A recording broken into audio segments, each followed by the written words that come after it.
Moving on, let's welcome Mr. Mohammad Usman Bashir, Chief Technology Officer and a co-founder of RTC League, who will discuss the convergence of WebRTC, AI, and its implications for real-time communication. Can we give a big round of applause for this gentleman, please? Over to you, sir. What a great turnout today. It's the heart of AI and cybersecurity today in Dubai, which is happening right now. So I will definitely start with a very simple example of learning and convergence.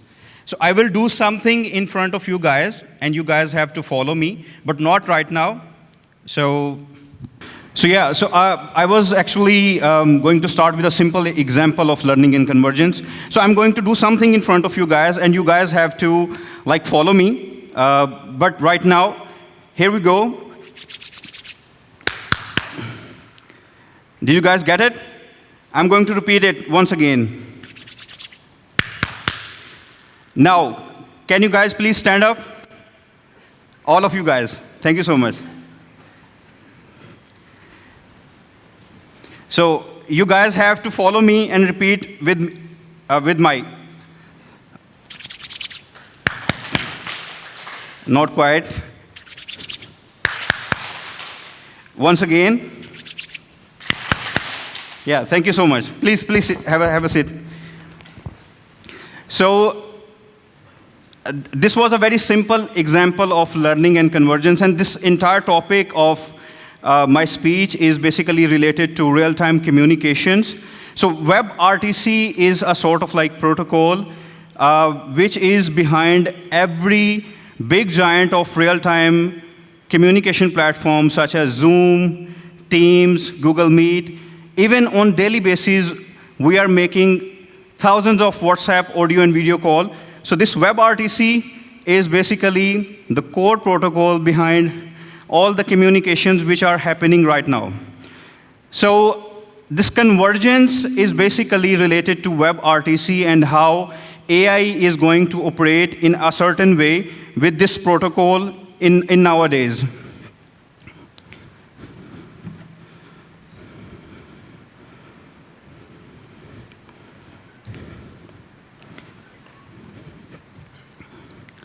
Okay, so this protocol, real-time communication protocol, is basically enabling all the audio, video related communications nowadays.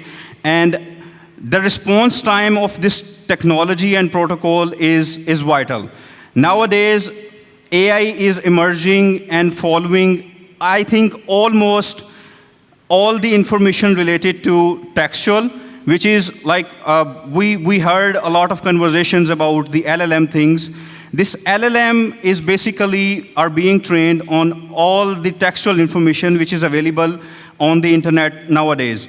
So this textual information does not relate the physical world. So we started with an example of learning and convergence. So it's basically the physical world. So we see something which is happening in front of us, and we make the real-time decisions, and we operate in that particular way.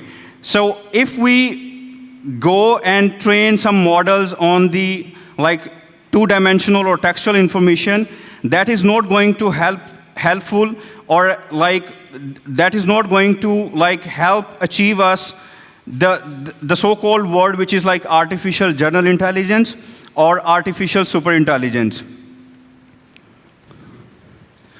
Okay, so this is a very brutal mathematics, which I draw something in front of you guys.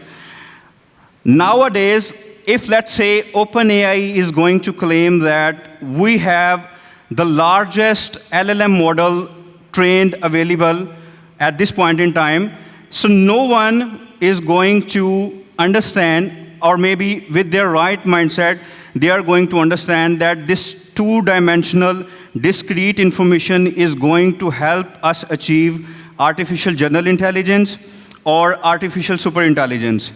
So if we just focus on the visual information, which is we are getting information with the help of optic nerve, so there is a brutal mathematics happening between artificial intelligence and how the biology of the things normally work. So if a 4-year-old child awaked for 16,000 hours, which is like almost 4 years, it can consume the entire information on which the OpenAI or any other like big platform going to claim that we have our largest LLM trained available.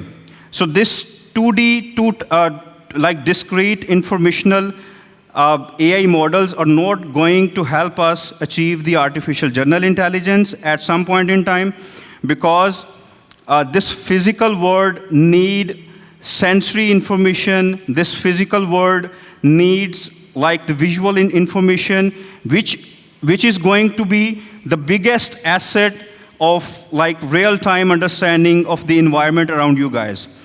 So, like as I mentioned that if we want to get an human level AI, it is not going to be dependent on the textual information. So I was basically understanding this part of the thing because my entire experience is relevant to the real-time communications protocol. So when I relate something with the AI, so I do not believe that the textual information is going to be helpful in my regard, because I have to work on the real-time video communication data on the daily basis. I have to work on the audio-based data, which is available right now on the daily basis. And I had the conversation during the lunchtime with Rido, and he gave me a clear understanding that if we stick with the textual information and then we leave towards like the audio and video communication, then we definitely need digital signatures of audio and video, because there are a lot of platforms down there who are generating the videos and who are generating the audios, and even some of the platforms can clone your voices right away, and that is going to be a challenging situation. Okay, so this protocol, this WebRTC protocol can acquire the data in real time, and it is equivalent to the optic nerve. Like the way optic nerve is going to consume the information on the daily basis, it's WebRTC provide the flexibility to acquire the video, like capturing the video, capturing the audio in a 10 ms chunk. 10 ms is near like real human capabilities. So this protocol is, if we just like focus on the pandemic situation, so World Health Organization and like the way Zoom basically went from like a hockey stick model. So they operate on the audio video communication, and they like in terms of their business, they growth like $1 billion industry within just like a couple of years during the pandemic situation. So nowadays, most of the organization, recently NVIDIA has invested and are in open talks with Nokia to build the 6G technology nowadays. At this point in time, with the help of 4G, we are able to send around like the data acquisition from the video like space and the audio space, it's basically 10 ms. And if we transmit that data over the internet, it's basically 20 ms. So you can say that with the 30 ms of 30 milliseconds of a window, your audio or video frames are being transmitted to the next person. So with the help of 6G, this is going to be done in micro milliseconds. So I think this like 6G technology, which is coming down the layer, it will help to improve this WebRTC protocol in that particular manner.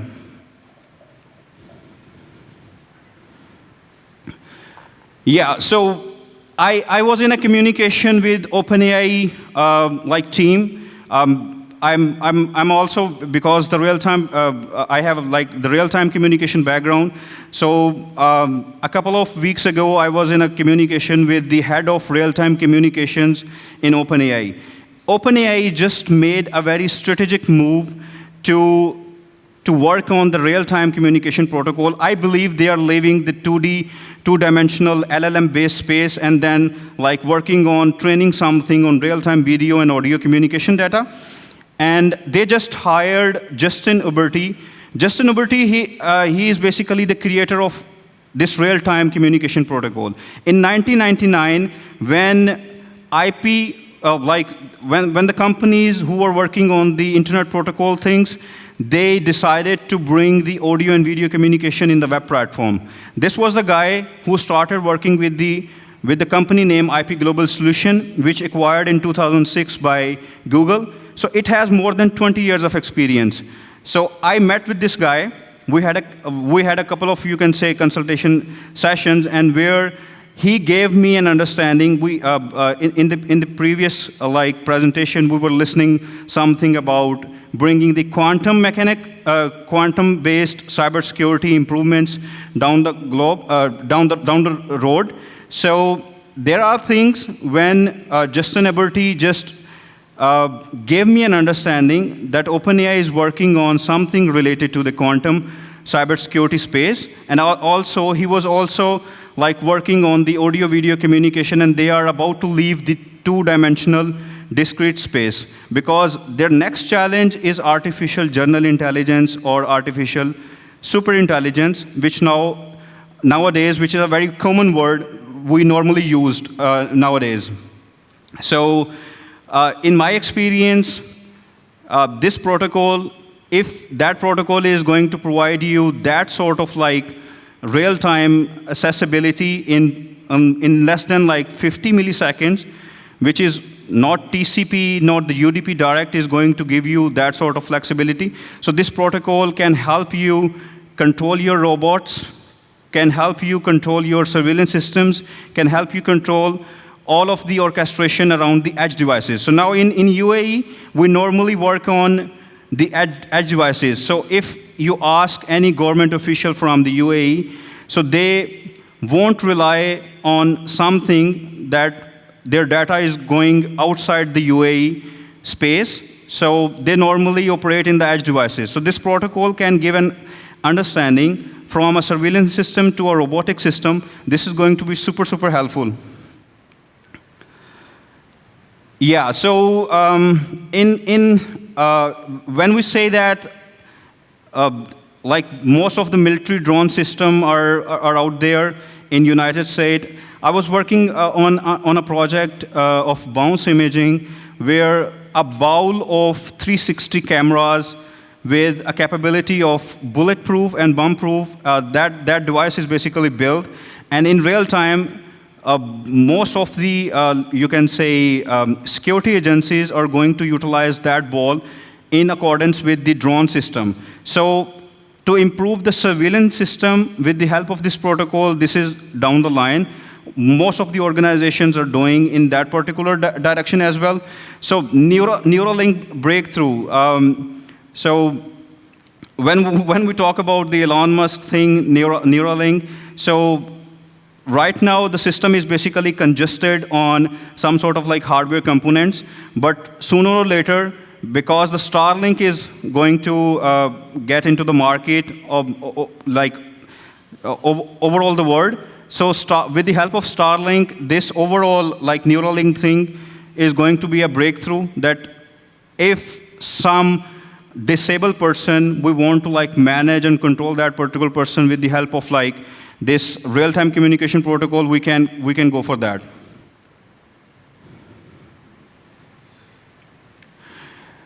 Yeah, so when we speak about the artificial general intelligence or artificial superintelligence, these are the 4 pillars that a system we want in our daily life right now.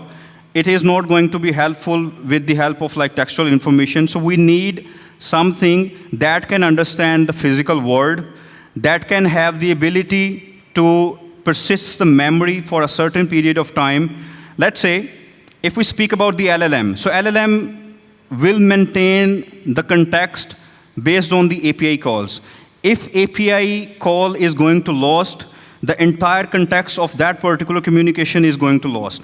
So what we can do is we can have a protocol which can maintain its context during the overall session. So let's assume a Zoom video call or maybe Teams video call. So during that particular communication, if real-time backend forth information is being transmitted, then this is not just an API call-based context awareness. This is a call of like session-based awareness. Other than that, that system should have to plan by itself. Instead of let's assume the totality of the data which is available on the internet right now, we have trained something. That trained model is not going to think beside that boundary. So we need something which can plan its own, and this is going to be achieved if something which can real-time understand the physical world and then operate in that particular sense. And one last thing is real-time reasoning. This is the most important thing, that if we have like a 10 ms, 20 ms, or below 50 ms of data awareness to our like AI models, like operating in real time, instead of building the huge system and investing our like billions of dollars, that is not going to be super helpful. So if some system, if some AI model is going to understand the physical world, if it has the ability to persist the memory, not for the API context awareness, but for a long, you can say 8 hours or maybe 12 hours a session, and then it can plan accordingly, and then it can like reason accordingly, then we can say that we have an automated system without the capabilities or involvement of the humans, or maybe partially involvement of the humans.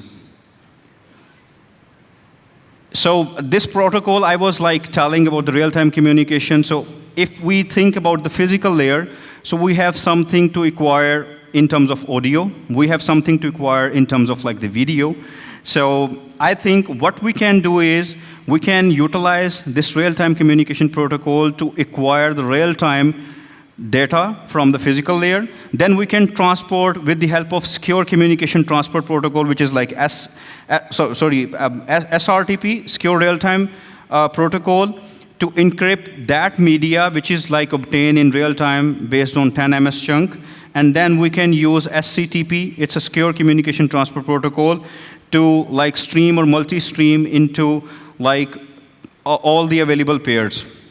And definitely, the cognitive layer is definitely, we have to think about some sort of digital footprinting, that if someone is going to speak, let's say, I can easily remember the name of Rido at this point in time because I had a communication. So we can say that if I am in a, like, we physically not available at the same point and we are communicating with each other, then definitely there should have to be some sort of digital signature of the audio, which is being transmitted here and there, and there should be a digital signature of the video as well for the real-time communication. And the action layer is we can build something on the low latency with the help of GPUs which are available right now. Most of the organizations are working on that. So I think none of us right now, can I ask something?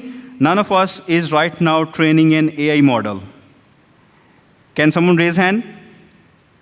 Okay, super good. So this is the production result. So let's say if we have a space and time-based information, which is like coming from the physical world, then this protocol is going to help us build the surveillance systems, build the robotics, operate the gigantic like ports, such as like the ports available in UAE as well.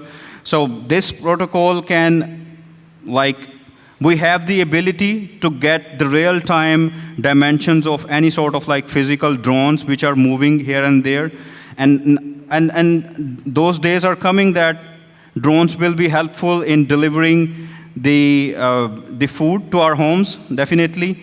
And there is this thing like GPT-4 version. So if we rely on the static images or static text, this is not going to be helpful at all.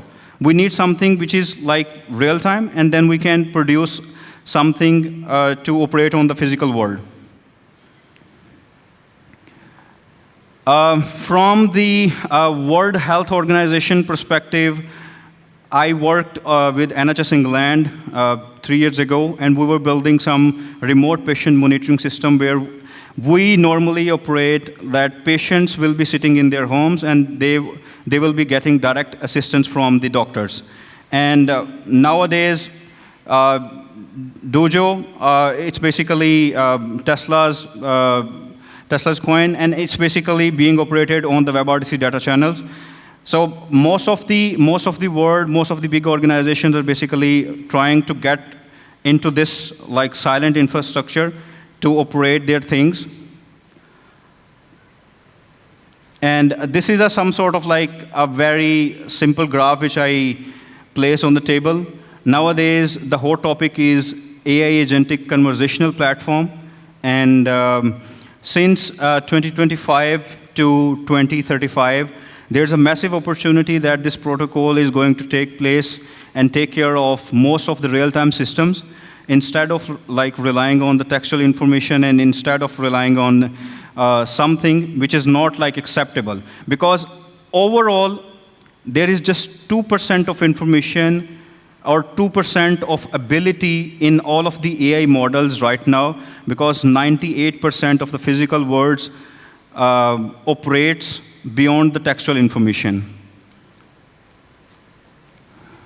Yeah, so this is my like mom. She just left me 2 years ago, and I think if I'm doing something in the community, if I'm doing something for my technology, which is like WebRTC, so she is the like fortune behind every opportunity which I'm getting right now. There's a great saying of Napoleon Bonaparte that, give me good mothers and I will give you the great nations.